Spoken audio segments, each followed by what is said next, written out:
Halo, para pecinta aksi dan ketegangan dimanapun kalian berada. Lagi cari tontonan yang penuh dengan momen menegangkan dan aksi brutal? Jangan sampai kelewatan buat nonton Faster 2010. Film ini bukan sekadar aksi balas dendam biasa, ini adalah perjalanan gelap, penuh intrik, ketegangan, dan moralitas abu-abu yang dijamin bikin kamu tegang sepanjang film. Film ini dibintangi oleh Dwayne Johnson, sang ikon aksi yang selalu membawa karisma luar biasa. Kali ini, ia tampil sebagai seorang mantan narapidana yang kembali ke dunia luar hanya dengan satu misi, membalas dendam pada mereka yang menghancurkan hidupnya. Dengan gaya tak kenal takut dan penuh determinasi, The Rock tak hanya melawan musuh-musuh kuat, tetapi juga menghadapi bayang-bayang masa lalunya sendiri.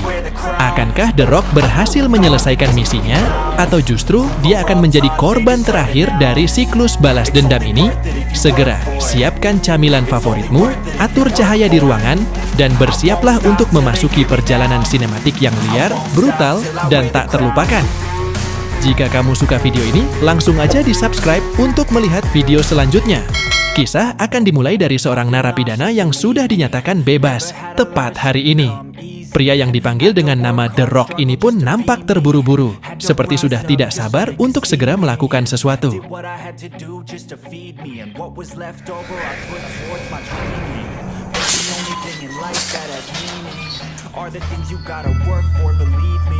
Sesaat setelah keluar, The Rock pun langsung pergi menuju ke sebuah tempat mobil bekas, di mana dia nampak sudah mengetahui bahwa di situ ada sebuah mobil yang sudah disediakan beserta dengan sebuah foto bersama saudaranya. Namun, kita bisa melihat bahwa ada sebuah berkas-berkas dan foto seorang pria yang sepertinya adalah target yang ingin dia datangi.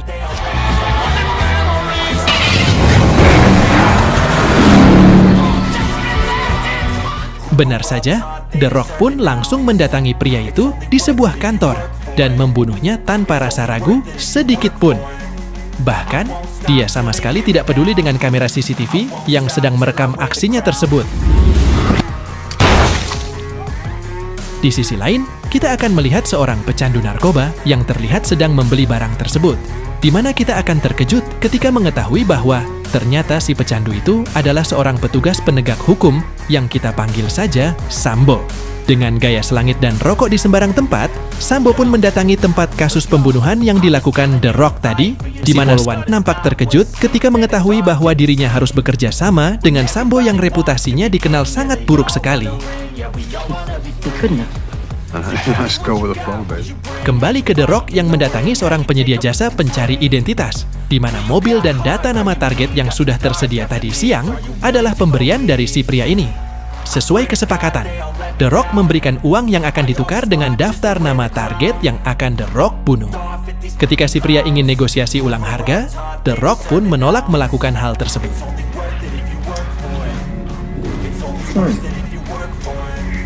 Si pria pun memanggil pengawalnya yang memiliki badan besar. Namun, saat melihat tato bergambar Doraemon yang ada di tangan The Rock, si pengawal itu langsung lari terbirit-birit, sehingga si pria tak punya pilihan lain selain menyerahkan daftar nama-namanya. Sementara itu, Sambo dan si Polwan pun terlihat sedang menganalisa rekaman video saat insiden di kantor tadi siang terjadi, di mana si Polwan yakin bahwa pembunuhan ini berlatarkan balas dendam. Dari ekspresi si korban, terlihat dia sudah mengenal The Rock dan nampak sudah tahu bahwa dia akan membunuhnya. Para target yang nampak seperti bukan orang-orang jahat. Jika dilihat dari foto dan pekerjaannya, mereka seperti orang baik yang memiliki pekerjaan baik dan kehidupan yang baik. Tapi entahlah, kalau kata Gus Miftah, jangan menilai buku dari sampulnya. Di sisi lain, di luar konflik yang sedang terjadi, kita akan melihat seorang pria memiliki hobi sebagai pembunuh bayaran, di mana dia biasa melakukan pembunuhan hanya untuk uang $1 saja, karena pada dasarnya dia mencari tantangan untuk mengalahkan rekor seseorang dan mencapai titik tertinggi pada pencapaian dalam hidupnya.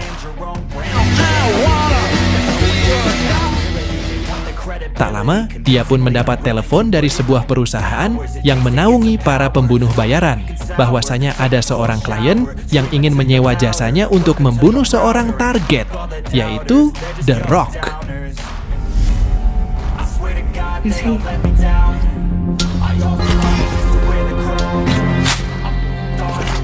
Sementara itu, Sambo dan Polwan akhirnya berhasil mengungkap asal-usul The Rock, yang ternyata dulunya adalah seorang driver bagi para perampok bank.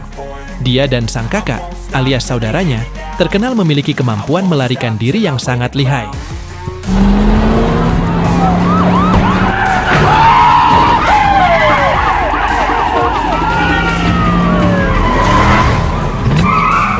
Namun, sesuatu yang tak terduga terjadi saat mereka disergap oleh kelompok lain, sehingga si kakak harus tewas digorok dan The Rock sendiri ditembak dari belakang, tepat di tempurung kepalanya, oleh salah satu dari kelompok tersebut.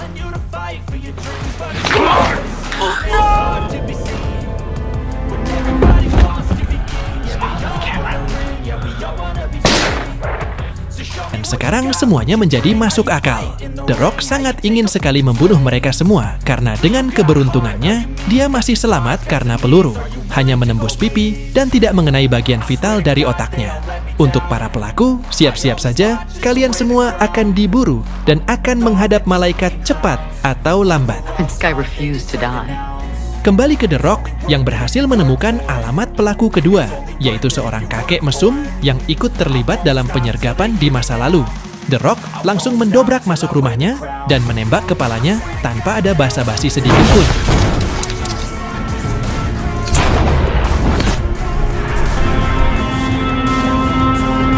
Saat akan pergi, ternyata si pembunuh bayaran sudah ada di sana, di mana mereka terlibat adu tembak yang membuat si pembunuh bayaran kewalahan sampai-sampai tangannya gemetaran. Hal ini baru sekali dia alami sepanjang karir pembunuhannya, sehingga ia semakin berambisi untuk mendapatkan The Rock. Namun karena tidak ada urusan, The Rock pun pergi meninggalkan pembunuh bayaran tersebut.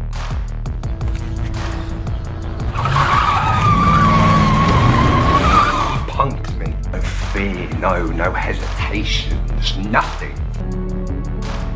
Tanpa membuang waktu, The Rock pun langsung menuju ke pelaku ketiga, yang sekarang bekerja sebagai staf keamanan di sebuah klub malam. Saat The Rock menjalani pemeriksaan oleh seorang penjaga, di situ kita bisa melihat wajah dendam dan tatapan yang tak sabar untuk membunuh pria tersebut. The Rock masih ingat betul bahwa tangan pria itulah yang telah menggorok leher saudara laki-lakinya.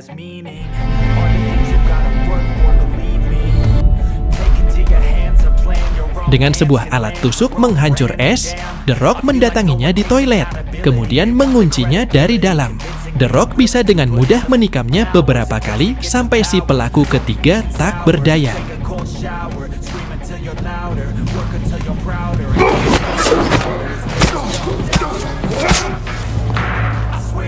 Di detik-detik sekarat itulah, si pelaku pun mengatakan bahwa dia memiliki seorang anak laki-laki dan memohon agar The Rock mau menyampaikan permohonan maafnya kepada anaknya tersebut.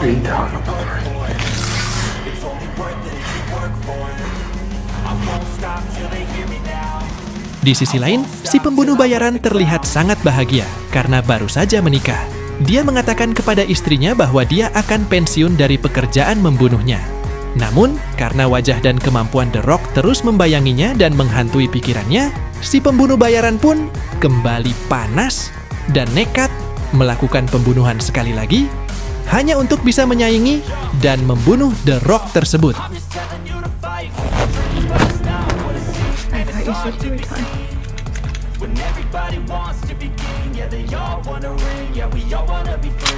Dalam perjalanan menuju pelaku berikutnya, tiba-tiba terhenti saat mendengar berita di radio.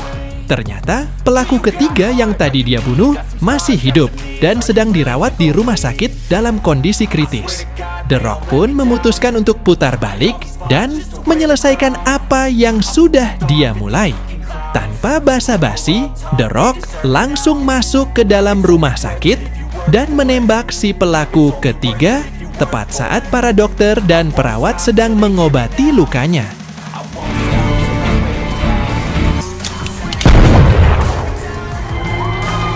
Sambo yang kebetulan ada di sana pun langsung lari ketika mendengar suara tembakan. Dia mencoba mengejar The Rock ke ruang bawah tanah. Namun, tiba-tiba The Rock sudah berada tepat di depannya. Sambo yang sudah kalah cepat hanya bisa diam, pasrah jika dirinya harus tewas di tangan The Rock. Namun, The Rock pergi begitu saja saat melihat ada lencana Sambo di pinggangnya. Hal ini menunjukkan bahwa sebrutal-brutalnya The Rock, dia tetap seorang yang memiliki aturan dan etika dalam membalas dendam. Saat akan pergi, The Rock pun langsung disambut oleh si pembunuh bayaran yang berambisi membunuhnya. Mereka terlibat kejar-kejaran yang membuat si pembunuh bayaran terpojok. Ketika ada kesempatan, The Rock tidak menembaknya, tetapi malah menembak ban mobilnya. Namun, si pembunuh bayaran membalasnya dengan sebuah tembakan, mematikan yang berhasil menyerempet leher The Rock.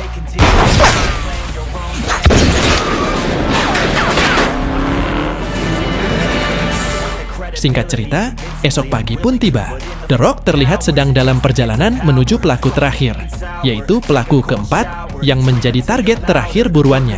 Pelaku ini akan sangat membuat The Rock dilema karena dia benar-benar sudah insaf dan berprofesi sebagai seorang pendeta yang sangat taat.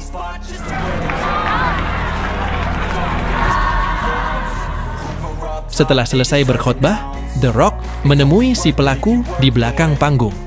Saat anak dan istrinya masuk, si pelaku meminta mereka untuk pulang duluan karena masih ada urusan dengan The Rock.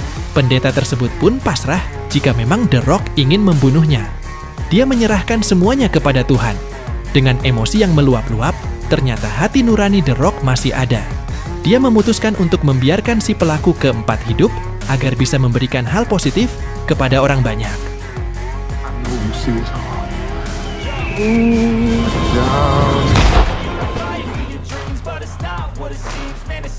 Ketika misinya telah selesai dan dendam saudaranya sudah terbalaskan, The Rock duduk di bangku jemaat sambil merenung memikirkan tagihan pinjol yang masih nunggak.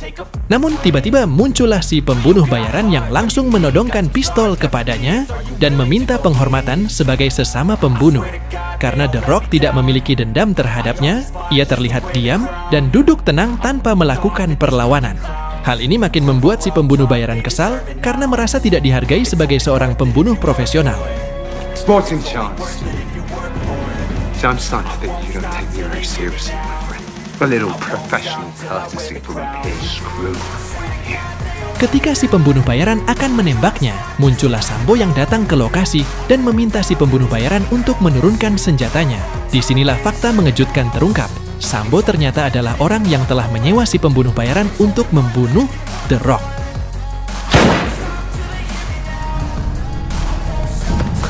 Sambo menembak kepala The Rock tepat di bekas luka tembakannya dulu. Kejadian masa lalu pun muncul, menunjukkan bahwa Sambo adalah otak dari penggerebekan dan pembunuhan atas saudara The Rock. That's where I started. He didn't even know about you. Forgot to pay you. Call it a hobby. Di saat bersamaan, si polwan sedang dalam perjalanan menuju lokasi. Dia terkejut saat melihat berkas-berkas yang baru saja diterima. Karena di situ terdapat 5 pelaku termasuk Sambo. 4 pelaku lainnya dulunya adalah para informan yang dikendalikan langsung oleh pihak kepolisian. Kembali ke Sambo yang sedang menelepon istrinya, dia mengatakan akan segera pulang dan ingin segera bercinta dengannya. Tapi, tiba-tiba, The Rock yang ternyata masih hidup. Berkat plat besi yang digunakan untuk menyambungkan tengkorak kepalanya, The Rock berhasil selamat. Dia membunuh Sambo saat itu juga.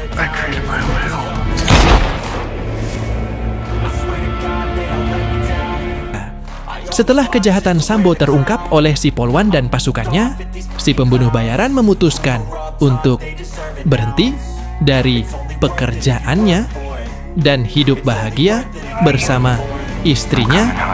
Tamat. Ending yang sangat memuaskan. Si pembunuh bayaran memutuskan untuk berhenti dari pekerjaannya dan hidup bahagia bersama istrinya.